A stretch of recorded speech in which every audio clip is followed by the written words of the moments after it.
오늘은 기도의 요소, 즉 기도에는 뭐가 포함되는가, 기도의 내용에 대해서 살펴보기 원합니다.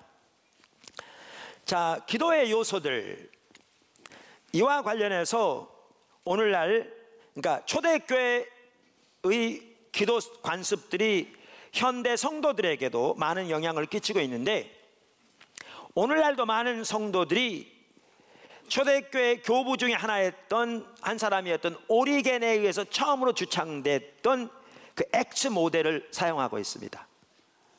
그러니까 이 모델은 맨 처음에 오리겐에 의해서 주창되었습니다. 초대교회 교부 중에 한 분이었죠. 근데 그 이후로 지금까지 수많은 교회 리더들과 성도들이 기도에 있어서 이 모델을 채택한 거죠. 오늘날에도 마찬가지고요. 그 모델이 액츠 모델입니다.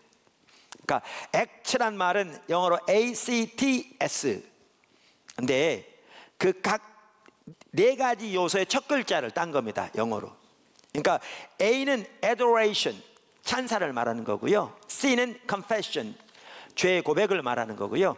T는 thanksgiving, 감사를 말하는 것이고, S는 supplication, 간구를 말하는 겁니다. 첫째, 찬사, A, adoration, 찬사. 자, 시편 100편은 우리가 하나님께 나아갈 때 어떻게 나가라고 말하고 있습니까? 우선 기도는 하나님과의 대화라, 지난주에 살펴봤습니다. 그래서 기도는 하나님께 나아가는 것입니다. 그런데 하나님께 어떻게 나가라고 시편 100편은 말하고 있습니까? 찬사로 나가라고 말하고 있습니다. 1절 2절 다시 한번 보시죠. 온 땅이여 여호와께 즐거운 찬송을 부를지어다. 기쁨으로 여호와를 섬기며 예배하며 노래하면서 그의 앞에 나아갈지어다. 이렇게 말하고 있죠. 그러니까 사실 찬양과 말씀과 기도는 항상 같이 갑니다. 우리가 이미 다윗의 삶에서도 보았듯이 하나님을 구하여 나가되 찬양과 기도와 말씀은 같이 가는 거죠. 밀접한 관련이 있습니다. 그래서 우리가 하나님과의 정기적인 만남의 시간이 필수라고 그랬잖아요. 그러면서 그 만남의 시간과 관련해서 예수님께로부터 우리가 배울 수 있다. 그래서 우선적으로 정기적으로 충분한 시간을 한적한 곳에서 하나님과의 만남의 시간을 가져야 한다 그랬는데, 이렇게 우선적으로 정기적으로 충분한 시간을 한적한 곳에서 하나님과의 만남의 시간을 갖되 어떻게 만남의 시간을 갖느냐? 찬양과 말씀과 기도를 통해서 만남의 시간을 갖는 겁니다. 이게 같이 가죠. 할렐루야. 그래서 우리는 하나님께 기도로 나아갈 때 가장 먼저 찬사로 나가야 합니다. 하나님을 찬양함으로 나가야 합니다. 우리는 기도하면 뭐에 익숙하냐면 우리의 당면한 필요와 문제와 세상에서의 나의 목표와 목적을 왜 그저 줄기차게 주시옵소서 주시옵소서 주시옵소서라고 구하여 나가는 것을 기도라고 생각합니다. 근데 그건 성경이 말하는 기도가 아닙니다. 오늘 그 부분을 정확하게 살펴볼 겁니다. 우리는 하나님께 나아갈 때 무엇보다 말씀드린 대로 하나님을 예배함으로, 다시 말해서 하나님께 찬양과 경배를 드림으로 나가는 것이 중요합니다. 아까 말씀드린 주세요 주세요 주세요로 요약되어지는 그러한 자세를 가지고는 하나님과 친밀한 교제가 가능하지 않습니다. 그러니까 우리의 신앙은 한마디로 하나님과 친밀한 교제라고 그랬는데, 그러한 자세와 태도를 가지고는 하나님과의 친밀한 교제가 불가능합니다. 여러분, 인간관계에서도 마찬가지입니다. 아무리 가까운 부부 사이라도, 아무리 가까운 부모와 자식 사이라도 만날 때마다 내 필요와 내 목적을 위해 그저 상대방의 도움만을 줄기차게 구하는 자세로 나간다면 그 관계가 어떻게 성립되겠습니까? 아무리 가까운 사이라도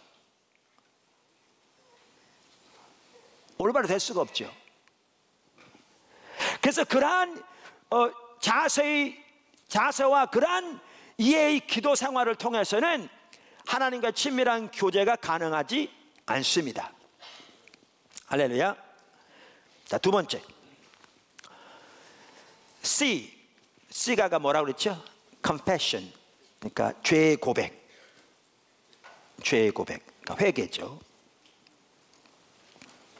성경에 보면 죄가 우리와 하나님과의 사이를 가로막고 그래서 하나님으로 하여금 우리의 기도를 듣지 못하게 하신다, 그렇게 한다 라고 기록되어 있습니다. 성경에 보면. 그러니까 시편 66편 18절 성경을 다 찾으시면 좋겠고요. 내가 나의 마음에 죄악을 품었더라면 주께서 듣지 아니하시리라. 이사야서 1장 15절 너희가 손을 펼 때 내가 내 눈을 너희에게서 가리고 너희가 많이 기도할지라도 내가 듣지 아니하리니 이는 너희의 손에 피가 가득함이라. 이사야서 59장 2절 오직 너희 죄악이 너희와 너희 하나님 사이를 갈라놓았고 너희 죄가 그의 얼굴을 가리어서 너희에게서 듣지 않으시게 함이니라. 그러니까 이러한 구절들, 그 외에도 여러 구절들을 보면 우리의 죄가 우리와 하나님 사이를 갈라놓는다 이렇게 말하고 있고요, 우리의 죄가 하나님 얼굴을 가린다 이렇게 되어 있고요, 그래서 우리의 죄가 하나님으로 하여금 우리의 기도를 듣지 못하게 한다 이렇게 말하고 있습니다. 그러므로 우리는 하나님께 기도로 나아갈 때 거기에 반드시 같이 가야 할 한 가지 요소가 뭐냐? 우리의 죄를 고백함으로 나가야 합니다. 우리의 죄를 회개함으로 나가야 합니다. 그래서 우리가 하나님께 기도로 나아갈 때 그 한 가지 중요한 요소가 뭐냐? confession, 죄의 고백입니다. 할렐루야. 자, 세 번째 ACT. T가 뭐라고 그랬죠? Thanksgiving의 약자입니다. 감사. 감사. 시편 95편 2절을 보아도 우리가 하나님께 나아갈 때 우리에게 반드시 있어야 할 핵심적인 요소 중에 하나로 뭘 들고 있느냐? 감사를 들고 있습니다. 시편 95편 2절 우리가 감사함으로 그 앞에 나아가며 시를 지어 즐거이 그를 노래하자. 오늘 읽었던 본문 시편 104편 4절만 하더라도 마찬가지입니다. 감사함으로 그의 문에 들어가며 찬송함으로 그의 궁정에 들어가서 그에게 감사하며 그의 이름을 송축할지어다. 아멘. 그 외에도 많은 구절들에서 우리가 이런 내용을 볼 수 있습니다. 그래서 우리가 하나님께 나아갈 때 우리에게 반드시 있어야 할 핵심적인 요소 중에 하나는 하나님께 대한 감사입니다. 할렐루야. 하나님께 대한 감사입니다. 사실 감사는 우리의 기도나 우리의 예배뿐만 아니라 우리 신앙 전반에 있어서 가장 중요한 요소 중에 하나입니다. 우리 하나님과 동행하는 삶을 살기 위해, 하나님과 친밀한 교제 가운데 늘 머물기 위해, 하나님의 승리를 우리 삶 속에서 경험하기 위해 우리가 반드시 유념하고 실천해야 할 구절 중에 하나가 데살로니가전서 5장 16절에서 18절입니다. 잘 아는 구절입니다. 반드시 실천해야 할 구절입니다. 항상 기뻐하라. 쉬지 말고 기도하라. 범사에 감사하라. 이는 그리스도 예수 안에서 너희를 향하신 하나님의 뜻이니라. 자, 여기 보시면요, 명령문이 3개 나옵니다. 이 3가지는 권고가 아닙니다. 명령입니다. 하나님 우리에게 명령하시는 겁니다. 항상 기뻐하라. 쉬지 말고 기도하라. 범사에 감사하라. 네, 3가지 명령이 나온 다음에 이것이 그랬습니다. 네, 이것이 단수입니다. 만약에 이 3가지를 각기 말하려면 이것들이 그래야 합니다. 근데 이 3가지를 말한 다음에 이것이 이렇게 단수가 나옵니다. 이 말은 뭐냐면 이 3가지가 하나라는 겁니다. 항상 기뻐하는 것, 쉬지 말고 기도하는 것, 범사에 감사하는 것이 서로 뗄래야 뗄 수 없도록 하나라는 겁니다. 하나. 그러면서 뭐라고 말하는가? 이것이 그리스도 예수 안에서 우리를 향하신 하나님의 뜻이라, 이렇게 말합니다. 우리가 과거에도 이 구절 살펴봤습니다만은 여기에 기뻐하고 기도하고 감사하는 거요 어렵지 않습니다. 왜냐하면 살다 보면 좋은 날도 있잖아요. 그래서 여러분이 어떤 좋은 일이 생겼어요. 그러면 감사하는 거 어렵지 않습니다. 그건 안 믿는 사람도 얼마든지 할 수 있습니다. 여러분의 자녀가 이번에 수능 대박 나가지고 서울대 들어갔어요. 기뻐할 수 있습니다. 그건 안 믿는 사람도 기뻐합니다. 할 수 있습니다. 기도요, 밥 먹을 때 잠깐 5초 동안 기도할 수 있습니다. 그것도 직장에서는 창피해서 못하고 집에 와서 밥 먹을 때 기도할 수 있죠. 이거 어렵지 않습니다. 여기에 핵심은 뭐냐 하면 수식어죠. 항상 기뻐하라는 것이고, 쉬지 말고 기도하라는 것이고, 범사에 모든 일에 감사하는 것이죠. 근데 이건 언제만 감사할 수 있느냐? 주님 안에 있을 때만 가능합니다. 그러니까 우리의 기쁨과 우리의 감사와 이것들의 요인들이 예수 그리스도일 때에만 가능합니다. 예수님과 예수님이 우리에게 주신 은혜일 때만 가능합니다. 네 번째, supplication, 간구라 그 말입니다. 그러니까 우리의 기도에는 간구의 요소가 분명히 있습니다. 성경에 나오는 하나님의 사람들도 자기들의 문제를 위해 기도했습니다. 간구했습니다. 제가 성경 구절을 몇 구절 읽어보겠습니다.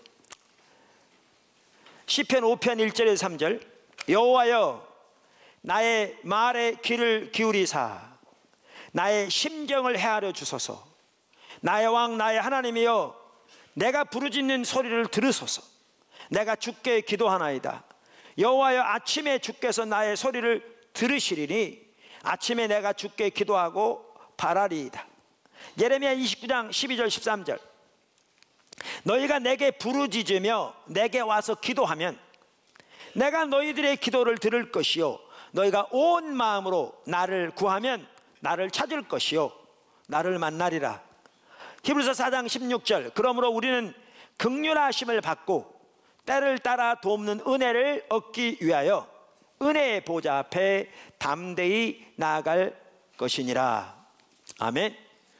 간구의 요소가 있습니다. 저는 그런데 이 간구의 요소를 그 내용에 따라 크게 세 가지로 요약할 수 있다고 생각합니다. 성경을 보면. 그러니까 그 내용에 따라 간구의 요소를 세 가지로 요약할 수 있다고 생각합니다. 첫째, 나를 위한 간구. 둘째, 다른 사람을 위한 간구. 세 번째, 하나님 나라를 위한 간구. 뭐라고요?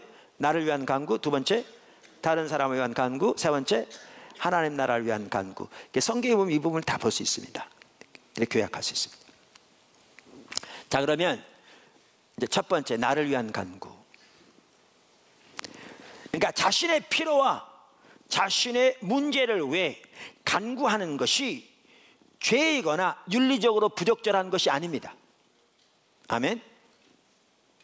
예수님께서도 주기도문에서 우리에게 일용할 양식을 위해 기도하라고 말씀하심으로써 이 부분을 언급하셨습니다. 그러니까 그 일용할 양식에는 우리들의 필요, 우리들의 당면한 문제가 다 포함된다고 볼 수 있죠. 그리고 성경에 나오는 수많은 하나님의 사람들도 자기들의 필요와 자기들의 당면한 문제를 위해 하나님께 간구했습니다. 그러니까 잘 들으십시오. 어떤 사람들은 이걸 잘못 이해해요. 그렇기 때문에 자신의 필요와 자신의 문제를 위해 하나님께 간구하는 것이 잘못된 것이 아닙니다. 그리고 우리의 기도에는 반드시 그러니까 우리의 기도에는 그 부분이 분명히 포함됩니다. 서플리케이션의 요소가 있다니까요. 아멘. 그리고 그 서플리케이션 간구에는 나를 위한 간구가 포함된다니까요. 근데 그럼에도 불구하고 그저 우리 자신의 필요와 우리 자신의 문제, 그리고 세상에서 우리가 세운 그 목표, 목적을 위해 그저 줄기차게 하나님의 도움을 구하는 기도는 올바른 기도가 아닙니다. 그리고 아까도 말씀드린 대로 주세요 주세요 주세요로 요약될 수 있는 그러한 기도를 통해서는 하나님과의 올바른 관계가 가능하지 않습니다. 그러니까 많은 사람들이 그럼 도대체 어떻게 하란 말이냐? 우리의 기도를 잘못 이해합니다. 그러니까 뭐가 기도인지조차 이해가 잘 안 돼 있습니다. 오늘날 대다수의 사람들은 아까도 말씀드린 대로 자기 필요와 목적과 문제를 위해 그저 주세요 주세요 주세요라고 기도하는 것을 우리의 기도라고 생각하는 거죠. 심지어 더 나아가 그러한 문제를 해결해 주시도록 하나님 앞에 공을 쌓는 것으로 우리의 기도를 이해하죠. 완전히 타락한 율법주의.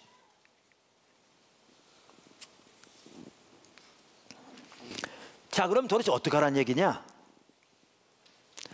자, 하나씩 살펴볼 텐데요. 우선 우리들의 기도는 이방인들의 기도와 달라야 합니다. 믿으십니까? 예수 믿는 하나님 백성들의 기도는 이방인들의 기도와 달라야 합니다. 예수님이 그렇게 말씀하셨습니다. 어디에 말씀하셨는가? 마태복음 6장에 말씀하셨습니다. 자, 마태복음 6장을 다 찾으시죠. 그러니까 기도에 대해서 오늘날 정말 많이 잘못 이해되고 있는데 여러분 이 부분을 잘 들으셔야 합니다. 그래야 올바른 기도를 드릴 수 있습니다. 마태복음 6장. 너는 기도할 때에 내 골방에 들어가 문을 닫고 은밀한 중에 계신 내 아버지께 기도하라. 은밀한 중에 보시는 내 아버지께서 갚으시리라. 뭐 할 때 그렇게 하라고요? 기도할 때. 지금 기도에서 말하고 계십니다. 7절. 또 기도할 때 이방인과 같이 중언부언하지 말라. 누구와 같이? 이방인과 같이 중언부언하지 말라. 그들은 말을 많이 하여야 들으실 줄 생각하느니라. 그러므로 그들을 본받지 말라. 구하기 전에 너희에게 있어야 할 것을 하나님 너희 아버지께서 아시느니라. 자, 여기에 보면 우리가 기도할 때 누구처럼 하지 말라고요? 이방인처럼 하지 말라고요. 자, 그럼 이방인들의 기도를 여기 어떻게 특징 지었습니까? 중언부언, 그 다음에 말을 많이 하여야 그들의 신이 들을 줄로 생각하는 그러한 이해. 그게 이방인들의 기도입니다. 여러분, 예수님이 제자들에게 이방인처럼 하지 말라 그렇게 말씀하시면서 그 배후에 어떤 가치관이 있는 줄 아세요? 여러분 성경에 보셨지만 하늘에 계신 너희 아버지께서 구하기도 전에 너희의 필요를 쓸 것을 아시느니라 이 말이거든요. 근데 아까 그런 자세의 이 배후에는 하나님께 대한 어떠한 신뢰도 믿음도 없는 것이거든요. 불신인 거죠. 자, 그러면 이제 설명합니다. 그럼 우리가 supplication, 간구에 있어서 나를 위한 간구가 분명히 있는데 이 기도 요소에는 어떻게 그럼 기도할 건가? 나를 위한 간구 부분을 어떻게 기도할 건가? 그걸 지금도 설명을 할 테니까요. 잘 기억하십시오. 잘 기록했다. 그대로 배우시기 바랍니다. 첫째, 제가 첫째, 둘째, 셋째 너무 많이 하면 복잡한데도 여러분 꼭 기억하라고 제가 이렇게 일부러 하고 있습니다. 첫째, 우리는 가장 먼저 하나님의 얼굴을 구해야 합니다. 아멘. 우리는 가장 먼저 하나님의 얼굴을 구해야 합니다. 다시 말하면 하나님 그분 자신을 구해야 합니다. 그러니까 아까 읽었던 예레미야 29장 12절만 하더라도 그렇습니다. 너희는 내게 부르짖으며 내게 와서 기도하면 내가 너희의 기도를 들을 것이요. 그러면서 뭐라고 그러냐면 너희가 온 마음으로 나를 구하면 나를 찾을 것이요 나를 만나리라. 우리가 오늘날 이 예레미야 29장만 하더라도 어떻게 이해하냐면 찾으면 만난다. 이것도 우리는 어떻게 생각하냐면 그저 내 문제, 내 목표 이거 이뤄달라고 아까 말한 이방인의 기도처럼 줄기차게 구하면 그거 해결해 줄 걸로 이 구절을 이해한다고요. 우리가 이미 살펴봤죠. 근데 이 구절은 전혀 그게 아니라고요. 뭐 하라고 말했다고요? 하나님 그분을 구하라고요. 그분을 알기를 구하라고요. 모세의 삶에서도 다윗의 삶에서도 바울의 삶에서도 그들의 인생의 유일한 삶의 목표와 목적은 하나님을 아는 거였습니다. 그게 우리 신앙입니다. 이 부분은 여러 번 설교했기 때문에 다시 설교할 수가 없습니다. 이미 이 시리즈에서 했습니다. 수없이 많이. 여러분이 귀에 딱지가 않도록. 그래서 우리가 하나님께 구하되 개인적인 간구에 있어서도 가장 첫째는 뭐 해야 되느냐? 하나님 그분 자신을 구해야 합니다. 그분을 알기를 구해야 합니다. 그분의 뜻과 의중을 구해야 합니다. 아멘. 그 다음에 두 번째 지금 나를 위한 간구를 살펴보고 있습니다. 두 번째, 우리는 하나님의 나라와 의를 위해 살아가야 합니다. 할렐루야. 하나님의 나라와 의를 위해 살아가야 합니다. 이것이 하나님 백성의 삶이에요. 이것이 하나님의 자녀의 삶입니다. 아까 예수님께서도 너희는 이방인처럼 하지 말라 그러면서 그러므로 너희는 먼저 그의 나라와 그의 의를 구하라. 그 삶을 살아라. 그러면 나는 뭐지? 필요 내가 채울게. 그 말이죠. 아멘. 이렇게 살아가면요, 우리의 대다수의 필요는 우리가 구하기 전에 하나님 채우십니다. 예수님이 그렇게 약속하셨습니다. 하나님이 그렇게 약속하셨습니다. 대다수의 필요는 구하기 전에 채우십니다. 그리고 그러한 사람의 삶 속에 하나님의 놀라운 살아계신 생명의 역사가 넘칠 것입니다. 저 개인적으로요, 사실 저와 제 가정의 필요 거의 대부분은 저희가 구하기도 전에 채우십니다. 어떤 생각만 해도 채우십니다. 그럼 어떤 분은 그럴 수 있어요. 아이고, 교회가 이 정도 컸으니까 그러겠지. 아니요, 제 말 그 말 아닙니다. 지금만이 아니고요, 개척교회에서 교회가 매우 작았을 때도 그랬습니다. 네, 세 번째, 그 상황에서도 우리가 우리의 필요를 위해 기도할 부분이 있습니다. 그러니까 우리가 그렇게 하나님과 동행하는 삶을 살면 우리의 필요와 환경이 100%다 우리가 구하기 전에 다 채워진다, 그 얘기는 아닙니다. 그 상황에서도 우리 자신의 필요와 환경을 위해 기도할 여지가 있습니다. 대부분 구하기도 전에 채워지지만, 근데 이때에도 우리가 중요한 게 그겁니다. 이때에도 우리는 그저 문제가 필요한 삶이 그에 압도돼서 온갖 우리의 관심이 거기만 있어서 주세요 주세요 주세요 이렇게 나가지 않습니다. 그건 옳은 자세가 아닙니다. 그 배후에는 하나님에 대한 불신이 놓여 있고요, 옳지 않습니다. 이때에도 구할 필요가 있는데 어떻게 구함으로 나가야 되느냐? 잘 들으시라니까요. 이렇게 나가는 겁니다. 이때에도. 첫째, 어떻게 나가느냐? 이때에도 우리는 하나님의 예배함으로 나가야 합니다. 아까 누구처럼? 바울처럼 빌립보 감옥에. 왜? 그분을 신뢰하기 때문에.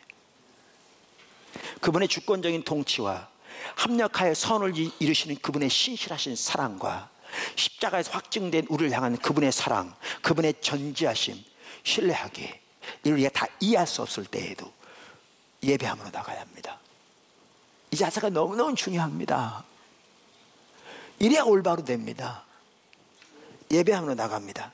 두 번째, 잘 들으십시오. 우리가 하나님의 인도를 따라왔는데 왜 이런 일이 우리에게 생기는지, 우리의 삶에 조정할 부분은 무엇이 있는지, 그렇게 하나님 앞에 구하여 나가야 합니다. 그리고 우리는 이제 그렇게 하나님의 길을 구하여 나갔으면 하나님의 인도를 따라 우리의 삶을 조정하고 그분이 말씀하신 대로 순종해 나가면 하나님 일하시기 시작하십니다. 오늘 기도의 요소들을 살펴보았습니다.